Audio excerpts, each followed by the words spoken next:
Räägime edasi teemal nartsissist, sotsiopaat, psühhopaat. Ka eelnevates videotes olen ma analüüsinud ja toonud välja erinevaid karakteristikuid, mis taolisi isikuid iseloomustab. Täna ma hakkan rääkima käitumisviisist ja ärme siis unusta, et naistel ja meestel on erinevad taktikad. Ehk siis räägin nagu sellest, mis neile on ühine, aga ka natukene erinev erinevate sugude puhul. Üks, mis iseloomustab taoliseid isikuid ja kuivõrd seal ei ole võimalik tõmmata täpset joont, et kes on nüüd nartsissist, kes on nüüd sotsiopaat, kes on nüüd psühhopaat, siis neile on kõigile omane see, et puudulik või puuduv empaatiavõime. Ja Robert Year, ehk siis kes on selle psühhopaadi checklisti autor, nimetab seda, et puudulik empaatiavõime. Mina ütleksin kehakeele eksperdina puuduv. Miks? Seepärast, et empaatiavõime kui selline on teil olemas juhul, kui teil peegelneuronsüsteem ja lisaks veel ka suure tõenäosusega teised ajuosad registreerivad kogu aeg, mis toimub teistega. Nüüd, miks see hakkab määrama teie käitumist, on see, et kui näiteks keegi on kurb, siis tahes tahtmata te korjate sõna otseses mõttes tema emotsiooni üles, aga te tajute tema emotsiooni ehk siis kurbust enda kehas. Mis tähendab seda, et see mõjutab, kuidas ka teie käituma hakkate, teie mõtteid, kogu teie olemust. Ehk siis neurofüsioloogilisel tasandil, tajudes kellegi teise kurbust, teie keha, mitte ainult taju, ka reageerib. Ja nüüd, kui teil see on olemas, siis te ei saa ega ei suuda näiteks olla julm teiste vastu. Ja kui te isegi olete, see sõltub hästi palju situatsioonidest, et te näiteks külmalt ütlete ära, vot nüüd on niimoodi ja nii jääbki, aga te ei ole võimelised toime panema sadistliku iseloomuga tegusid, näiteks nagu kellegi füüsiline või emotsionaalne vägivald tema kallal. Sest seesama empaatiavõime hoiab meid tagasi ja ta hoiabki meid tagasi just sellepärast, et me tajume, mida võiks teine osapool tunda, juhul kui me tema kallal näiteks kasutame, ma ei tea, mõnitavat käitumist, teiste ees alandamist, rääkimata sellest, et talle kallale minna. Jah, ärme nüüd unusta ära, et näiteks kallale minna võib inimene, ütleme, erinevates situatsioonides, näiteks kui, ma ei tea, teie last rünnatakse või kui teile tullakse kallale, et ta hakkab ennast kaitsma või kui teda viiakse afektiseisundisse ja ta lihtsalt ei suuda ennast enam kontrollida. Aga sellisel puhul peab olema seal algavata erinevaid põhjuseid, näiteks ta on niivõrd üleväsinud, näiteks on korduvalt toimunud, sest alati me emotsionaalselt reageerime tugevamalt, kui meil on nii-öelda ajalugu vastaspoolega, ehk siis eelnev kogemus. Ja vot see on näiteks, ütleme, kui teil on nüüd elate koos sellise tüübiga, siis seesama eelnev kogemus, mis see tähendab? See tähendab seda, et teie emotsionaalne reaktsioon on tunduvalt tugevam kui näiteks inimesega, keda te näete esmakordselt. Sest et eelnev ajalugu, eelnevad kogemused koheselt vallanduvad tunduvalt intensiivsema emotsiooni. Aga ärge unustage, emotsioonid ei ole mitte mingisugused imeelukad. Emotsioonid on kõik lühiajalised oma olemuselt ja need lood, mida me hakkame sinna rääkima, vot need on see, mis nii-öelda annavad selle tunde sinna. Muudkui maju käib ja käib ühe sama asja ümberringi, ehk siis meenutad ja nüüd seesama kujutlus, mida sa meenutad, seesama tekitab sinus neurofüsioloogilise reaktsiooni, sest ära unusta, reaalsus ja kujutlus on aju jaoks võrdlemisi sarnased, kui mitte öelda, et päris sarnased. Nüüd teine asi on see, et see manipuleeriv käitumisviis teiste suhtes. Manipuleeriv käitumisviis teiste suhtes on omane nii nartsissistidele kui sotsiopaatidele kui psühhopaatidele. Kuidas see väljendub? Inimestele on omane see, et kui näiteks sina teed mulle midagi head, siis mina, mitte ma ei pea, aga ma tahan sulle vastata samaga. Ehk siis ma tahan teha midagi ka sinu heaks. See on niisugune normaalne meile sisse kodeeritud käitumine, kuivõrd nii-öelda kuuluvus ja teistega arvestamine on meile läbi inimkonna ajaloo ju garanteerinud ellujäämise. Aga nartsissist, sotsioopaat, psühhopaat, nendel ju puudub taoline käitumine. Ja neil ongi see just, et tema kasutab manipulatsiooni saamaks seda, mis ta tahab. Ja siin on suur vahe, kas manipulatsioon või motivatsioon. Manipulatsioon, see tähendab seda, et ma tahtlikult ja omakasu püüdlikult nii-öeldes petan, eesti keeles väljendudes otse, kedagi teist, mõjutades teda erinevate vahenditega, no näiteks tekitades ta siis süütunnet, kaastunnet, ohutunnet, need on 3 niisugust manipulatsioonitala tavaliselt. Või siis, eks ole, rääkides talle näiteks, ongi kaastunne väga hea, räägin talle mingi kurva loo seal, milleks mul on seda raha vaja ja kui ma nüüd seda raha ei saa, siis on kohe nagu lähevad asjad kehvaks, ehk siis tekitades taas veel süütunde, nüüd ta laenab mulle raha ja ma tean seda, et ma talle seda kunagi tagasi tegelikult maksma ei hakka. Ehk siis ma manipuleerin teisi tegema midagi minu kasu jaoks, mis on ainult mulle kasulik. See ei ole see, et te, ma ei tea, näiteks motiveerite oma last või kedagi tegema midagi, mis on ka tema jaoks kasulik, vaid see on just, et nii-öelda minu enda huvides on ainult see manipulatsioon. Siis see grandioosne enesemääratlus. See on omane nüüd nii nartsissistile, sotsioopaadile kui siis psühhopaadile. Mis see tähendab? See tähendab seda, et nad siiralt, rõhutan sõna siiralt, usuvadki, et nad on teistest paremad. Isegi juhul, kui ta nüüd kehastab seda pseudoohvrit ja on nagu hall hiirekene teiste arvates, tegelikult tema enesehinnang on väga kõrge. Ehk siis tema on see, kes kõike teab, tema on see, kes on nagu vägev tegija, tema on see, kes on teistest üle, tema on see, kelle järgi peaks kõik asjad käima ja nii edasi. Ehk siis mina olen parem kui teine. Vot see on see, miks pärast te näete neid väga sageli põlglikult teisi isikuid kohtlemas, põlglikult suhtumas erinevatesse teistesse arusaamadesse ja nii edasi.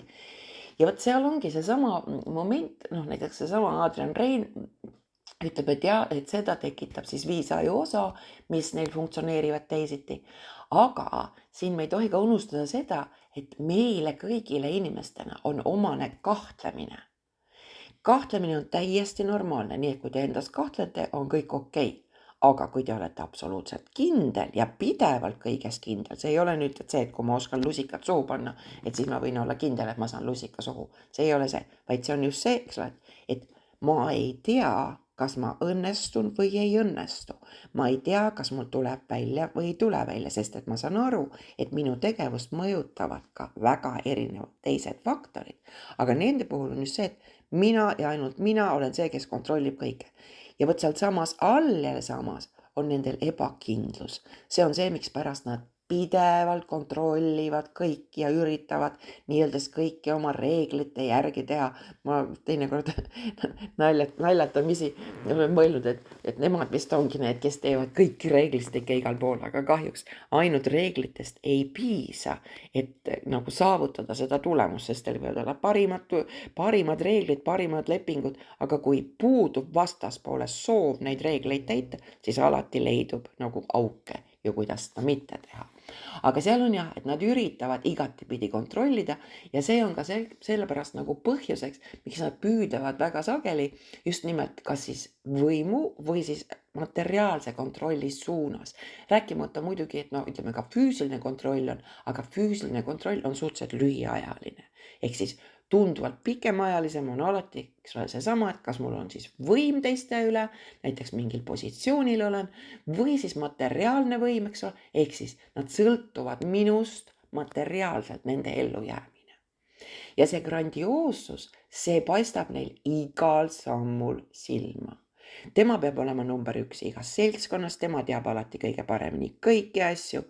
Ja kui ta nüüd seda ei saa, siis ta hakkab nii öeldes seda, kuidas ma ütlen, ta hakkab seda tähelepanu taga ajama. Näiteks ta hakkab mossitama, näiteks ta hakkab halvustama, näiteks ta teeb kõike seda, eks ole, et see seltskonna tähelepanu nii-öelda läheks talle, ehk siis pruut igas pulmas ja kadunuke igas matuses on tema eesmärk. Mehed väljendavad seda grandioossust jah avalikumalt ja naised vähem, aga naiste puhul te näete just seda, eks ole, tema pseudo-ohvrikene, mina olen nüüd siin see vaesekene, kõik palun jookske mulle appi, seepärast et mina olen vaene kannataja. Ka see on tähelepanu otsimine. Mina siin, mis sest, et teistel on palju suuremad probleemid, aga minu probleemid on esikohal. Veel, mis neid iseloomustab, on orienteeritus edule ja võidule iga hinnaga. Iga hinnaga see tähendab seda vahendeid valimata. On see siis, ma ei tea, elementaarne tennisemäng, kus ta pettus teeb, et võita, või on see siis see, eks ole, kui te näiteks töötasite tema alluses, hakkasite talle vastu ja nüüd tahate ära minna sealt, siis tema määrab seda, millal teie ära lähete. Ja kui teie hakkate talle vastu, siis see tähendab seda, et teid tuleb hävitada. Ja keeruliseks teebki see, et kui tavaliselt meil kehtivad nii-öelda need moraaleetilised tõekspidamised, arusaamised, et kuidas moodi ja mis piirist üleminek nagu enam ei sobi, siis nende puhul seda ei ole. Ehk siis ta teeb kõike, et oma ohver hävitada. Ja sellepärast näiteks ütleme, kui me võtame jälle töökiusu, on ohvril üliraske sealt üksinda välja tulla. Sest et ta kasutab eriti näiteks psühhopaadid kasutavad väga edukalt intriigide punumist, teesklus sinna juurde, näed, mul polekski üks asju juhtunud, aga näed, Kati ise hakkas neid asju rääkima ja nad punuvad seda võrgu, mehed muuseas täpselt samamoodi. Aga seal sõltub just see, eks ole, et kuivõrd ta oskab oma seda impulsiivsust kontrollida ja kuivõrd meeste puhul, miks nad ei saa seda nii hästi, seda sotsiaalset võrgustikku kasutada, on see, et naistel on nagu, kuidas ma ütlen, sotsiaalühiskondlikult, nagu see, et see grupp, kus naised nagu omavahel suhtlevad, need on alati tugevamad ja meeste puhul me eeldame, et kui ta nüüd läheb kaeblema, kui ta nüüd läheb rääkima, siis, eks ole, tema nii-öeldes on nõrk. Meie arusaamise järgi, see on miks pärast meie sohvrid alati on tunduvalt keerulisemas situatsioonis. Aga naised jälle võivad väga edukalt neid pseudo-ohvreid mängida. Ja nüüd ongi see, eks ole, et seesama orienteeritus edule ja võidule iga hinnaga, seal on ka väga sageli niisugune arvamus, et näiteks kui nad võtavad kellegi endale ohvriks valivad, näiteks võtame koolikiusa või töökiusu siia, siis see peaks olema nagu siis see, nii-öelda see vaeseke, kes on siis teistest erinev, eks ole, ja keda siis nagu lihtsalt tambitakse. Lihtsalt tambitakse tegelikult neid, kes on nende jaoks siis nii-öelda ohvrid, kus enda impulsiivsust hakata välja elama. Aga tavaliselt ja väga igapäevane on see, et nad valivad ohvriteks just need, kes nii-öelda aitavad nende positsiooni tõsta, ehk siis tegijad tüübid. Ja vot selle läbi ta tegelikult, ütleme, kui me võtame näiteks selle organisatsioonis, siis teda ei huvita mitte see, kes on kuskil kõige viimane tegija, vaid teda huvitab näiteks just see, kuidas saaks grupi liidri paigast ära nihutada, sest see tõstab tema positsiooni. Ja selleks ta ei kohku mitte mingi asja eest tagasi. Iga hinnaga. Teiste mustamised, võltsinfode levitamised, kõik tuleb mängu viimse tilgani. Kui me räägime näiteks valgekraalistest või kui me räägime näiteks naispsühhopaatidest, nad on väga osavad. Ja muidugi seesama, et ta on nüüd siis pidevalt vajalik tal see kontroll ongi, ta on pidevas mures enda edu ja võimu pärast, sest et ta teab ju väga hästi, missuguste vahenditega ta on näiteks selle positsiooni saavutanud, mis tähendab seda, et ta eeldab ka teistelt, et ka teised võiksid sama ebaeetiliselt käituda. Ja ta on pidevalt valvel. Ärge unustage, väga sageli on seal all ka näiteks erinevad maaniad, erinevad paranoiad taolistel isikutel, see sõltub lihtsalt, kui haige on nii-öelda kodanik. Ja vot seal ongi seks, et see fantaasia veel, mis omakorda, need luulud, mis hakkavad omakorda, et kõik tahavad neid hävitada, kõik on nende vastu ja kaasa arvatud kahtlemata mingil eluperioodil, kui nad on, eks ole, korraldanud korralikke sigadusi teiste jaoks, siis ongi, et ega ju keegi neid väga suure tõenäosusega ei armasta. Ja nad ongi suhteliselt üksinda, mis omakorda tegelikult see grupist välja jäämine suurendab seda tunnet, et ma ei saa hakkama. Ja ega nad ei saaks seepärast, et see innovatiivne lahenduskeskne mõtlemine neil hästi palju puudub. Ma olen seda ka ennem rääkinud, et nad suudavad kopeerida, nad suudavad varastada ideid, nad suudavad seda enda pähe näidata, need, mis olid teiste välja mõeldud. Nad suudavad edukalt, patoloogiline valetamine on neil sees, eks ole. Nad suudavad seda kõike, aga nad ei suuda ise realistlikke ideid genereerida. Ja vot siin ongi see, eks ole, see pidev vajadus kontrollida, sul puudub ka empaatiavõime, nüüd sa oled, eks ole, hirmunud seal all, kuidas ma seda kontrollin, mis nüüd saab. Ja vot see ongi see, et ta peabki kõike kogu aeg kontrollima. Kui te olete nii-öelda tavaline, normaalne inimene, teil pole aegagi kõike kontrollida. Te usaldate elu, te teate, et see kõik ei ole teie kontroll või veel vähem te saate kontrollida teisi isikuid, aga nemad üritavad nüüd saada. Ja vot siin on ka see, miks pärast neid, et see ohvri nagu eraldamine teistest on nende jaoks siuke elu küsimus, ehk siis tal on vaja seda, et see ohver oleks isoleeritud. Mida rohkem ta on isoleeritud, seda kergem on teda kontrollida. Ja tavapärane, näiteks ütleme, kui me võtame lähisuhtes, siis on hästi tavapärane see, et alguses on nad väga šarmantsed, alguses nad oskavad väga hästi kõike ennast presenteerida, väga karismaatilised, väga vahvad, väga toredad. Ja nüüd, eks ole, kui saabub see nii-öelda tõed, ehk siis see ohver on konksu otsas ja korralikult konksu otsas, siis hakkab see tõeline vale välja tulema. Ja siis hakkab pihta, näiteks jutt, et kuule, et sinu sõbrad pole ikka midagi väärt või näed, su sugulased on ka ikka natukene imelikud. Need töökaaslased, need ei kõlba kuskile, ainult mina siin olen see, kes siis sinu maailma suudab üleval hoida. Ja kahjuks tavaliselt ongi, et näiteks ta hakkab seal etendama, ma ei tea, kahju kannatajat, et kui sa lähed sinna tööle, siis sa kindlasti flirdid, sul on seal mingisugused, ma ei tea, kõrvalsuhted, mida nendel endal tavaliselt on hästi sageli ja hästi palju ja isegi mitu suhet näiteks korraga, mitte ainult 2. Siis ongi see, eks ole, et ta tekitab nagu ohvris jälle selle kaastunde või süütunde, ohver ei lähe enam näiteks tööle, loobub oma positsioonist selle nimel, et nii öeldes ei oleks nagu seda pinget, mis kodus tekib, et olla nagu lojaalne, et näidata, kuidas ta teda armastab, kuidas ta teda päästab, eks ju. Ja nüüd, eks ole, saabub mingi aja pärast tõehetk, et tegelikult ohver on materiaalselt sõltub absoluutselt sellest, kes on siis tema ahistaja. Ehk siis nartsissist, sotsiopaat või psühhopaat. Ja vot see ongi see, et miks on ka väga raske väga paljudel nende juurest ära minna. Et seepärast, et lihtsalt materiaalne seotus on niivõrd tugev, aga uskuge mind, teie elu maksab rohkem kui ükskõik mis raha. Ja see pinge, mis iga päev teil on seal kodus, see on veel hullem kui kõik need muud, mida te peate taluma.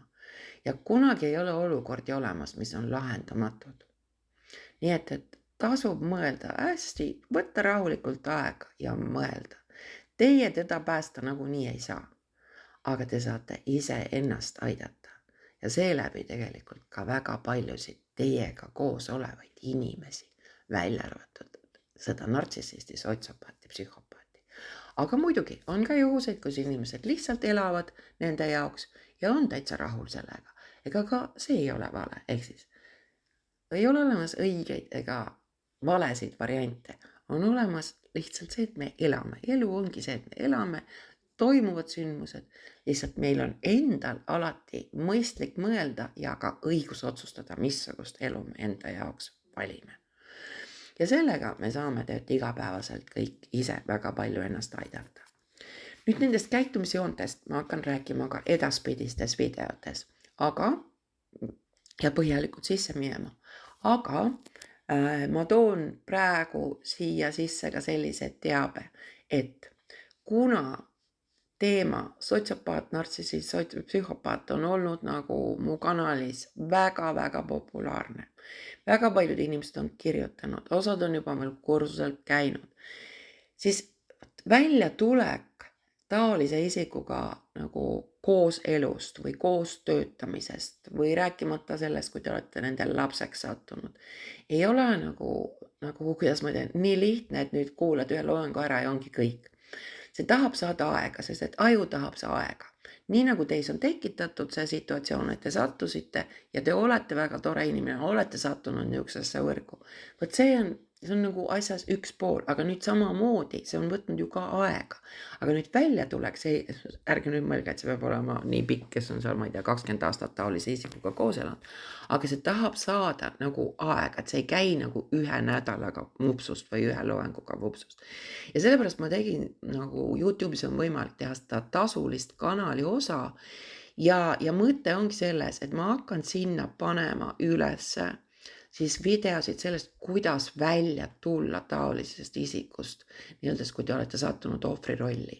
Teine pool on see, et seal ma saan vastata nagu küsimustele otse, ehk siis ma ei saa kõiki vastu võtta kogu aeg, aga ma saan anda nagu nõu, mis tegelikult aitab väga paljusid teisi isikuid.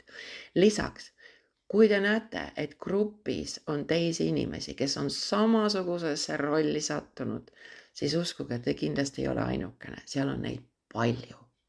Neid on palju, sest et kahjuks taolised tüübid, ehk siis tumedad tegelased, kellest me siin räägime, nad suudavad väga palju meie elus kaost teha. Tõsi, jah, see on hea, et nad suudavad meid ka nii-öeldes hakkama saada, et me hakkame aru saama, et meie oleme tugevad, sest meil ei ole vaja nendega niimoodi mängida, nagu nemad mängivad meiega. Aga see teadmine, et sa ei ole nagu ainukene, vaid on ka teised, annab ka selle kindlustunde, et mitte küsimus ei ole sinus, vaid küsimus on hoopis selles, et nad on päris osavad oma tegevuses. Ehk siis, kui tahad liitu sinna, see ei ole kohustuslik, aga ma panen edasi ka siia nagu avalikult neid loenguid erinevatel teemadel, mis puudutavad neid käitumisjooni, et te saaksite aru, et te oleksite kaitstud taoliste isikute eest, et te suudaksite eristada ohumärke nii-öelda karismaatilisest isikust või et kes on nagu tegelikult hädas versus siis sellega, kes siis mängib seda pseudo-ohvrit. Ja hakake nagu kuulake neid, aga kui tahate, liituda. Et lihtsalt see protsess on nagu pikemaajalisem ja seepärast ma ei saa seda teha kuidagi moodi ühe loenguga. Aga seniks jõudu ja varsti jälle edasi nende teemadega.